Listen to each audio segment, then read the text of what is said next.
What's going on, everybody? We're approaching the end of the NFL season as we're here in week 14 talking about our picks and predictions. Before we get into the video, we'll talk about our partners with Prize Picks, our daily fantasy partners that are available in the majority of the states in the country, regardless of the fact if legalized sports gambling is allowed in your state, because this is daily fantasy, not daily sports betting, like DraftKings or FanDuel. So even if you can't bet on one of those sites, it's more likely than not that you'll be able to bet on Prize Picks. If you use our code PROPICKS, they'll also match your deposit up to $100. This is something you're definitely going to want to take advantage of. Take advantage of the match deposit and play around with your money, because here's an example that we used this last week. We tweeted out on our Twitter page. You can see on FanDuel, if I made this parlay of David Pastrnak under a goal and Kevin Durant over 23.5 points, that would have paid out at odds of plus 111. But if I do this on Prize Picks, you can see here the power play. If I use this same two-leg entry and do a power play, it's paying 3 times. So you can see the vast difference there between what they're paying out at Prize Picks and what a site like FanDuel would pay out on. So you can take advantage of these favorable lines that we tweet out on our Twitter page. Something you definitely should be interested in if you like it or in the business of making any money at all. Again, use our code PROPICKS, sign up. They'll match your deposit, play around with the money that they give you, and if you don't like the platform, then just withdraw your money after that, playing around with their cash they give you. And one other thing, follow us on Twitter. You'll get our tweets for great entries on Prize Picks, as well as other great bets. We've been posting a lot of our college basketball picks on there as well. So something you definitely want to check out. As we talk about the Thursday game, we got the Steelers on the road facing the Vikings. Steelers with an upset win against the Ravens last week. Vikings with an upset loss against the then winless Detroit Lions. These are two teams that are really hard to predict in the NFL. Both teams have a lot of players with talent, and they consistently this season underperform normally when they should, and overperform in games where they're likely to lose, like the Vikings against the Ravens. Something I'm seeing here is that I just really like the Steelers, their grit and their leadership with Ben Roethlisberger at quarterback. Obviously, he's not anywhere where he used to be, but he's savvy enough for quarterback, and he's not going to make mistakes. He's always going to keep his team in the game with the help of that great defense, especially their D-line. You cannot say the same thing about Kirk Cousins, especially with Dalvin Cook out for the Vikings. They don't have as great as a run games they used to. They still got some great wide receivers with Thielen and Justin Jefferson. But the thing here is that this D-line for the Steelers with Hayward and TJ Watt especially, they're going to get after the quarterback. And we all know, if we've been watching football for a while, how Kirk Cousins operates under pressure. He really does not perform all that well here under pressure. He really operates better under a clean pocket, and with you got probably the defensive player of the year with TJ Watt, he's going to have his hands full. He's going to be running for his life all day.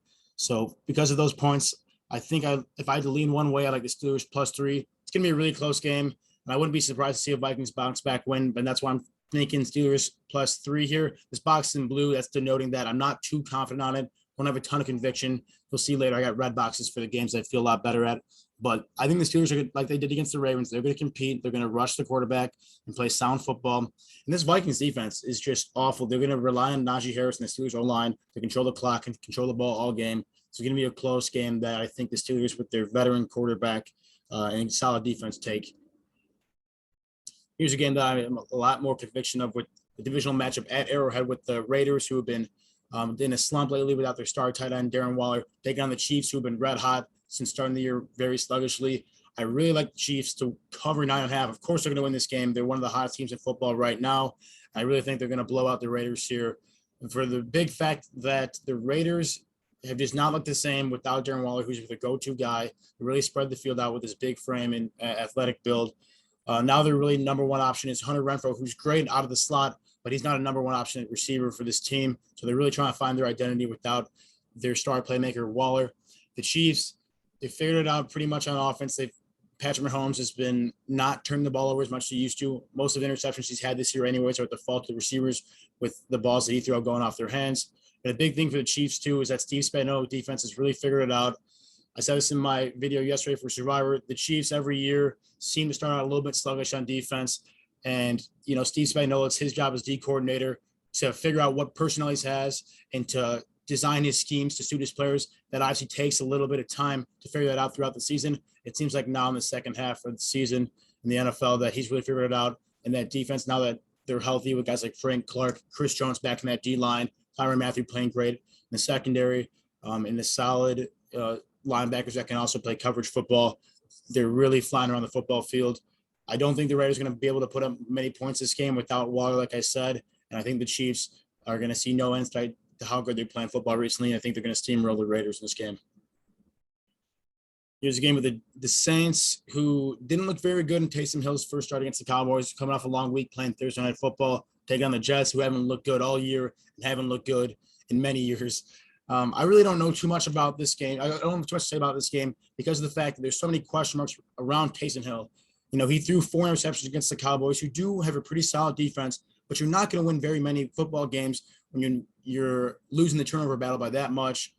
But if there's any team that knows a lot about losing the turnover battle, it's Zach Wilson and the Jets. So this is going to be a game that's decided by who can just hold on to the ball and not give it away to their team. You got to think a Sean Payton-led team will minimize mistakes as much as possible, and the Jets are going to jet and figure out a way to lose this game. I do think the Saints are going to win this game. You know, the Jets are too bad, and the Saints defense is too dominant. But this 6 is too much for me on the road to be confident taking. What I do like here is the under, if anything, in this game. Because like I said, the Saints defense is really good here. I don't think the Jets obviously going to get too many points on the board. But at the same time, with Taysom Hill at quarterback, yeah, he's going to run the ball great as a quarterback.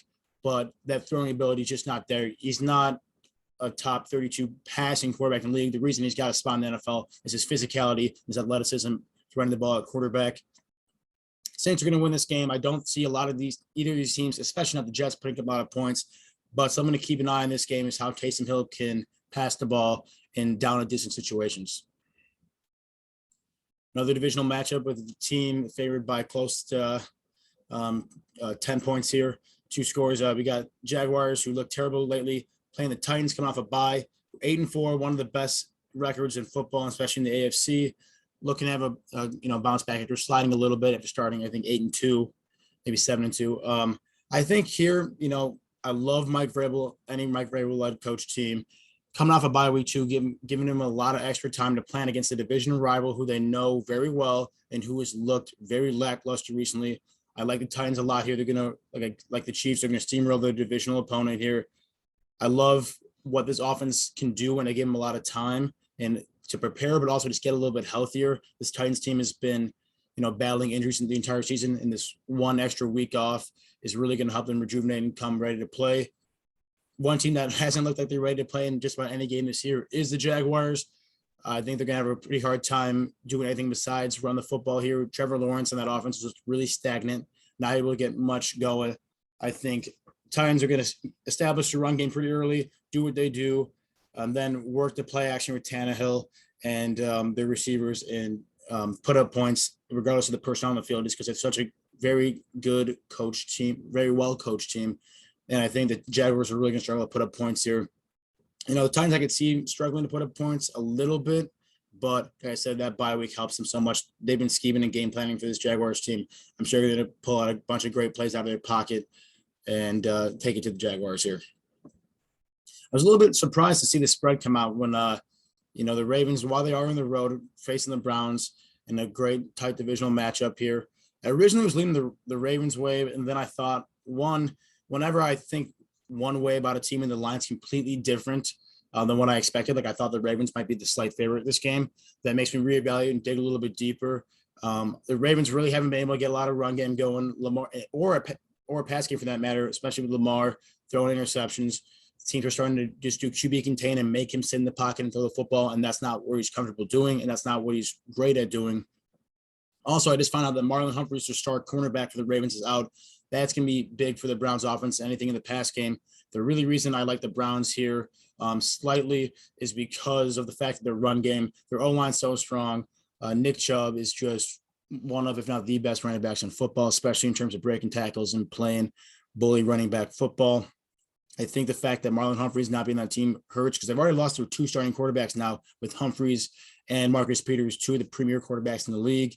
So now that secondary is really struggling and really thin back there. So I think that gives Baker Mayfield and guys like Jarvis Landry, Austin Hooper, a lot more room to run in the passing game. And like I said, they already have one of the best running games in football. So I think the fact that the Ravens secondary is so thin, The Browns being at home in a divisional matchup that very well could decide the winner of this AFC North. I'll take the home team with the better run game against the depleted Ravens secondary and defense in general. Another tight divisional matchup. I was originally leading the Falcons this way, but then I thought about, they've been playing decent, but again, this is a line that I thought maybe the Falcons could have been like a slight favorite here. I think I just like having Matt Ryan, a more competent quarterback than Cam Newton. I thought about it a little bit more. I think the Panthers win this game. It might be pretty tight. I don't like the 2.5 because I really expecting this game to be close, but at the end of the day, tight divisional matchup against rivals here. Give me the team with a better defense. That's the Panthers, better pass rush, getting after the weak O-line and Matt Ryan in that Atlanta offense. And then the playmaking ability of Christian McCaffrey is really a difference maker in this game. There's nothing quite like his talents here. Actually, I take that back. I think Christian McCaffrey's out. Still, I like Chuba Hubbard in that backfield. They just fired Joe Brady. They're going to have new play systems. But once you get in that red zone, having Cam Newton is such an X factor, his ability to run the football and bowl over guys the same size as him at linebacker. I think in this close game, I'm just going to give the slight edge to the Panthers here because of their defensive factor. I'm looking to see Cam Newton make a little bit more improvements with his throwing ability. And again, the main reason I'm picking this game is because I thought, the Falcons maybe they'd be the favorite here. They're not. And that tells me that I think this defense is a great mismatch against a weak Falcons offensive line, where you're going to see the Panthers get in the red zone just enough with Cam Newton's ability to put up points there that they pull out this game with the win. You got the Dallas Cowboys here on the road facing another divisional matchup with the Washington football team, who've been red hot lately, and their defense is starting to pick it up and play a lot better than they're used to. But I was thinking that I'm going to ride the hot hand, take the home team in the division game plus the points. Then I started looking into it more, and I was really surprised to find out that you're probably not surprised at all to find out that the Cowboys are a top 10, top 5 offense. They also have a top 5, or I think a top 6 adjusted defense, the 6th best adjusted defense in the league. That Dan Quinn-led defense with guys like Trayvon Diggs, Micah Parsons is really outperforming just about everyone's expectations this year. They've done a complete 180 on defense when they were one of the worst units in the league last year. And combine that with their prowess on offense, especially when healthy and when Dak Prescott's slinging the football. I really like their prospects here against the Washington football team. Again, I did say their defense is picking it up, but their real weakness on this team is outside of their front seven. It's their secondary. And the Cowboys have the best passing attack in the league especially when they have Dak Prescott on the likes of Michael Gallup, CeeDee Lamb, Amari Cooper, and Dalton Schultz. Really dangerous passing attack, especially when you get Tony Pollard or Zeke coming out of the backfield. They just have so many weapons. I don't think the football team is going to have enough offensive firepower to match with them. Yeah, Washington's been winning a lot of football games recently, but they've been doing it in low-scoring games and when they're relying on their defense, because their offense with Taylor Heineke, Logan Thomas, their really good tight end, is out now again. They only got Terry McLaurin and Gibson as their real weapons on offense, with J.D. McKissic out for the season too. So a lot of injuries facing this offense at the wrong time of the year. I don't think they're going to be able to put up more than like 20 points this game maximum. I think the Cowboys really take advantage of the lackluster secondary for the Washington football team. They're going to put up a lot of points. You're going to see Cooper and Lamb have big days here. Seahawks here are taking on the Texans in Houston. Seahawks coming off a big win against the 49ers, maybe the surprise of many, including myself. Texans coming off a terrible loss against the Colts, where they couldn't even put up a point, which honestly wasn't that surprising to me, seeing the way the Colts have been playing lately. But I want to remind everyone that while the Seahawks looked really good this last week, they're a 4-win football team. They're 4-8, and that was a home game, a must-win home game against a divisional rival. While you can read a little bit into it of them stepping up a little bit, that's not something that's completely unlikely. You saw it with the Lions when they beat the Vikings. You saw it with the Texans when they beat the Titans. Something about playing divisional rivals when you're the underdog brings out something in you. So I'm not reading a ton in that game. I'm reading more into the 8 other losses they've had this year, which sometimes that offense looks completely inept when they're unable to get the ball to DK Metcalf at all and able to establish a run game. That being said, this Houston team is really bad in just about all aspects of football here.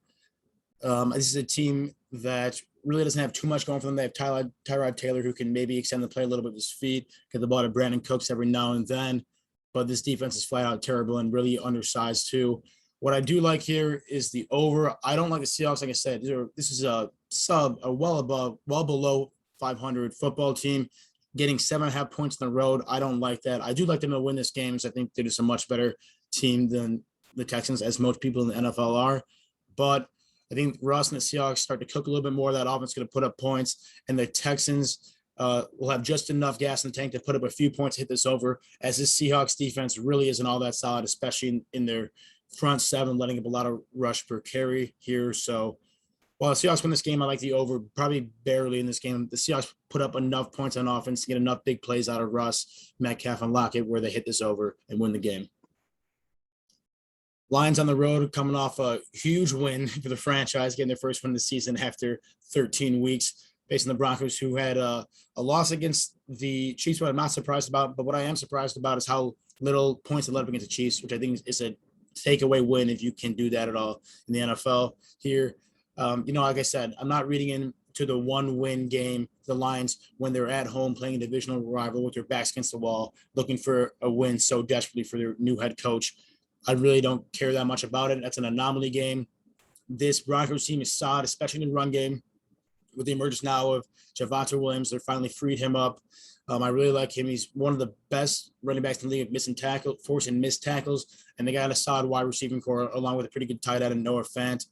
I don't think this offense is going to struggle all that much against a really poor Lions defense. With a lot of injuries, especially in the secondary with guys like Jeff Okudah. And then also just the Broncos defense, especially their secondary, led by Justin Simmons, who's one of my favorite players in this league. I just don't think they're going to let the Lions really get anything here. Lions are also without their star running back, DeAndre Swift, who also coincidentally is one of their best receivers out of the backfield. They got one win out of Minnesota. I think that might be the only win they get this year. I think they'd be riding a hangover off that. They're not going to be able to build much momentum off it, I don't think. This is a Broncos team that's still kind of fighting for the playoff spot. This is the Lions team that really doesn't have anything to play for except morale. I like the Broncos here, -8 at home, where I think they're going to put up a decent amount of points, especially with their emergence of the run game with Javonte Williams. And the Lions are going to do what the Lions have done. Their 10 losses this year and really not be able to put together anything on offense against this above-average Broncos defense. Here's a line that's very much influenced by the lack of quarterback play by the Giants, with Daniel Jones being out with a neck injury and Mike Glennon possibly being out with a concussion. The Chargers, you saw them put up a ton of points against the Bengals. That's what this offense is always capable to do any given Sunday. This Giants team is the exact opposite. They have a really hard time putting up points against just about anybody. So I really like -10 here with the Chargers at home. It's a lot of favorites I like this week, this being one of them. This is the Chargers team that is well fighting for a playoff spot in a very competitive AFC and AFC West landscape. The Giants, they don't have any run game, even with Saquon Barkley, who's definitely not himself after coming off that ankle injury. Have a terrible offensive line. They have no run game at all. Mike Glennon or his possible backup, the third string, are not going to be able to put up points, move the ball downfield in the passing game. I would be surprised if the Giants surpass 10, 13 points this game. Whereas, like I said, the Chargers are very much capable of putting up a 30, 40 piece any game with Justin Herbert when he gets a clean pocket. That offensive line, that revamped Chargers offensive line is giving him so much time. And when you give Justin Herbert time, he will pick you apart with his deadly accuracy. I really like him and their solid run game with Austin Eckler here to beat up on the Giants, who just, the rails are kind of coming off their season right now with injuries at quarterback and other positions as well. Really close game, possibly the best game as this line would imply this week, with the Niners taking on the Bengals. Bengals has had a tough loss against the Chargers, and the Niners had a tough loss as well against the Seahawks. This is a really tough game for me to pick, and this really just comes down to veteran status and who's proven it so far, not just this year, but in the past years. And that's why I'm leaning towards the Niners with, again, a blue box denoting that I'm not too confident about this pick. The reason I am siding with the Niners here is that, 2 years ago, they were in the Super Bowl. Last year, they were competitive when it didn't come to their injuries. And this year, they're shown that they can play competitive when their team is healthy. Again, very emotional, away game on the road against a divisional opponent. I'm not reading too much in that loss. Those are going to happen in the NFL. No team is perfect, and sometimes they let their guard down. I think coming off that loss, the Niners pick it back up, especially with hopefully getting Deebo Samuel back. But using him, George Kittle, and Brandon Ayuk in that pass game, as well as always, a staple run game for the 49ers with guys like Mitchell and Hasty and all the other talent they have in that backfield. So, and the other reason too, The Bengals, I think they're more pretenders than the 49ers are. They started off really hot this season. People were talking about them winning the AFC North for a little bit there, as they had at one point, I think, the best record in all the AFC. But they're starting to show their true colors. And, it takes a lot to win and play in a 17-game, 18-week football season. And I think that the Bengals are starting to show their true identity. Yeah, they have a lot of talent. Yeah, they have big play potential, but it takes a lot to put that together and become a football team that can win consistently. And at the end of the day, I think the Niners have proven more to me about winning consistently in the past few seasons with that regime with Kyle Shanahan than the Bengals have. And so that's why I'm signing with the Niners here. Buffalo, who's right now down to the Patriots on Monday Night Football, playing the Bucks, who had a pretty easy win against the Atlanta Falcons this week. This is a really tough game for me because I do like the Buffalo Bills matchup here, specifically against the Buccaneers. This is a Buffalo team that wants to pass on first down, second down, and third down in every play they possibly can, playing a Bucks secondary who's completely decimated with just a handful of injuries in the quarterback position and at the safety position. The one thing the Bucks have that's really good for them is the best run defense in the NFL and the best front seven that can get after the quarterback. Unfortunately, they're playing a Bills team that doesn't really care about running the football at all, because their proxy for running the football is just Josh Allen scrambling and picking up chunk plays with his legs, as he's so dangerous back there. This is a tough pick for me. I think at the end of the day, how can you not pick Tom Brady when he's hot right now? He's the MVP candidate for the year. I think he's the favorite right now at like plus 175 or something like that. His reward to lose at this point. Home game, Tom Brady, solid front seven of defense. I think I got a side there, but I wouldn't be surprised if the Bills won this game at all. This is one that I look at blue box here. I'm not too confident this one at all. I could probably sell you just about any one of these money line spreads or totals here, just based on these teams. I mean, you got good quarterbacks on both sides, good defense on both sides, Super Bowl caliber talents and on both teams. So I would honestly stay away from this game betting. But if I had to pick one side, give me the home team and give me Tom Brady for the win. This is going to be an absolute joke of a Sunday Night Football game with the Bears playing the Packers, coming off a bye week too. As if it wasn't bad enough. Aaron Rodgers has absolutely owned this franchise in his career, even when the Bears have been competitive, and the Bears are anything but competitive this year. While the Packers are one of the Super Bowl favorites, with finally a solid defense too to give Aaron Rodgers some help. There's not much to say about this game except like the Packers are going to win this game by 3 touchdowns here. The Bears aren't going to be able to put up many points. Andy Dalton's out here throwing 4 picks a game against a defense in the Cardinals that is not as good as his Packers defense. While they are solid, they are not as good as his Packers defense. And you could argue they're probably just as solid. The Cardinals' offense maybe is better, definitely more dynamic than the Packers. But at the end of the day, Aaron Rodgers knows how to pick apart this defense, and that's exactly what he's going to do. That backfield with Aaron Jones, if he's healthy, and A.J. Dillon, they're running through this defense that's without Khalil Mack and facing other injuries. There's not much more I can say about this game except prepare for a beatdown on Sunday Night Football from the Packers over the Bears. Especially it's in Lambeau too. Like, what do you expect? It's going to be a really good game with the Rams, with the Cardinals. The Rams have not looked that good against playoff teams except for that one big win against the Buccaneers. And the Cardinals are looking like they're one of the best teams in football.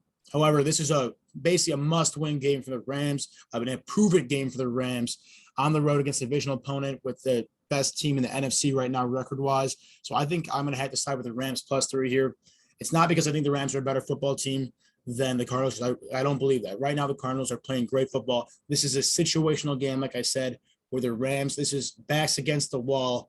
We are a wild card team. We're trying to win this division. And if we want to have any shot at this division, we got to win this game right here. There's going to be a lot of emotion on that side for the Rams. I think they're going to come out and play. This is show me your true colors kind of game for the Rams. If they don't, even though competitive this game, this will be the last time I pick the Rams this season to cover to win against a competitive opponent. But I think if it's going to happen, and they have so much talent, and Odell and Von Miller really getting integrated that offense and defense respectively, this is the time to do it. Show me what you're made of, Rams, in this game, and go out and beat your divisional opponents and to show me you got a shot to win this NFC West. So I'm taking the Rams here in prime time. It's going to be a great game. So here's the Week 14 schedule where I'm picking these games just straight up, not against the spread. Just who I think is going to win. You look at, so I picked the Steelers as an upset win against the Vikings. I just like the way they're playing football right now. The Vikings seem to choke a lot of games recently, and especially when Kirk Cousins, faces a lot of pressure from the defensive front seven. He doesn't seem to be on his A game, and not a lot of too many other upset wins that I'm picking. I do like the Niners, like I said. Just I think they're a tougher football team. I like the way they dominate the game with the run game. I like that as well. And then I did pick the Cardinals. I know you talked about the Rams. And I think it's going to be a competitive game. At the end of the day, how can you not pick the best team in football right now, possibly besides the Patriots, to win that game? A +3 in the divisional opponent. I think it's going to be a really tight game. So that's why I like the Rams +3. But at the end of the day, definitely a safer pick, siding with the Cardinals at home, while they're one of the best teams in sports right now. So if you like that video, please like and subscribe. It means a lot to us, and we like providing this content for you week in and week out. Don't forget to watch our other videos like our college basketball or NFL football picks, where we talk about our favorite bets as well. And let me know in the comment section what you think of the video, anything you think I can improve on, or just your thoughts about the game. But regardless of what you're watching this video for, best of luck in week 14 of the NFL season.